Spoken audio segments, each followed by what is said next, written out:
নমস্কার বন্ধুরা, আজকে আমার একটা নতুন ব্লগে তোমাদের স্বাগত জানাই। এই ভিডিওটা আমরা ঘুরতে গেছিলাম সেখানকার। সকাল থেকে রাত পর্যন্ত ভিডিওটা পুরো থাকবে, আমরা কি কি করেছি না করেছি কিছুটা পরিমাণ আমরা তুলতে পেরেছি ভিডিওতে, সেটাই তোমাদের সঙ্গে শেয়ার করলাম।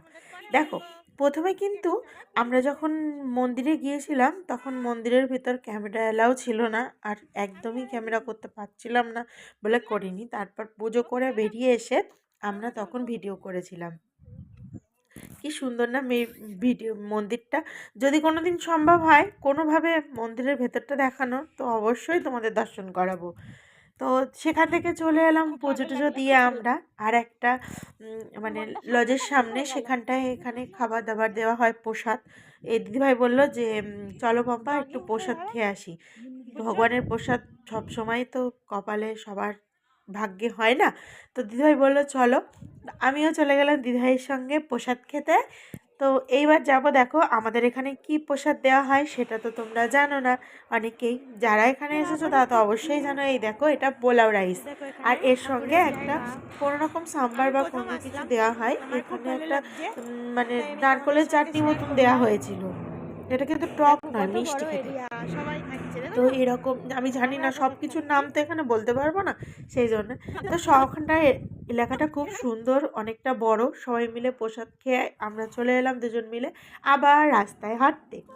তো দেখো, আরেকটা মন্দিরে যাব, সেখানেও ক্যামেরা অ্যালাউ করতে দেয়নি বলে আমরা আর ক্যামেরা করা হয়নি। কিন্তু রাস্তার ধার দিয়ে দেখো, রাস্তাটা কতটা সুন্দর, আর তারপর এই জলের ধারটাও অপূর্ব অপূর্ব।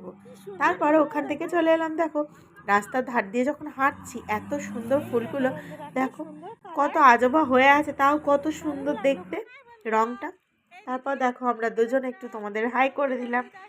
ওখান থেকে আমরা চলে এলাম রাস্তা দিয়ে আমাদের ডিকোরাসের ওখানে। ওখানে একটা ফুল দোকানে আমার অনেক দিনকার ইচ্ছে ছিল তোমাদেরকে দেখানোর আমাদের এখানকার মালাগুলো কেমন হয়।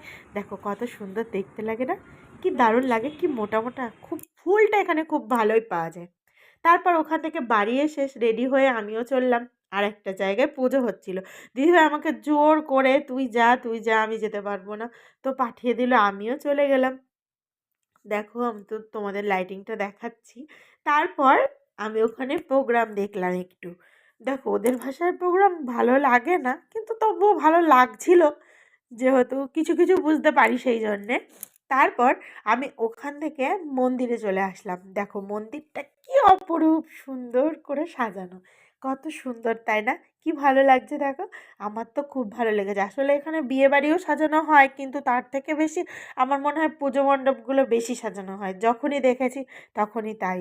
দেখো ভেতরটা তোমাদের আস্তে আস্তে নিয়ে যাচ্ছি। দেখো মহাদেব বসানো আছে বাইরেটা, আর প্রথমেই মহাদেবের দর্শন করে নাও তোমরা সবাই। তারপর দেখো চারদিককার প্যান্ডেলটা কত সুন্দর করে তোমাদের দেখিয়ে দিলাম। আর এরপর আমি চলে যাব, দেখো নন্দী কিন্তু এখানে বসে আছে। আর তারপর দেখো চারিদিকটা আমি তোমাদেরকে দেখাচ্ছি। দেখো সুন্দর করে ঘুরে কিন্তু তোমাদেরকে দেখিয়ে দিলাম প্যান্ডেলটা আমি। এবার ওখান থেকে আমি চলে যাব মন্দিরের ভেতরে। মন্দিরের ভেতরে গিয়ে মানে এখানটায় কিন্তু মন্দিরটা নয়, আসল যে আমাদের মন্দিরটা আছে সেটা ভেতরে। অনেকটা ভিড় ছিল বলে আমি ওখানটা যেতে পারিনি, কিন্তু বাইরেটা এত সুন্দর করে সাজানো হয়েছে।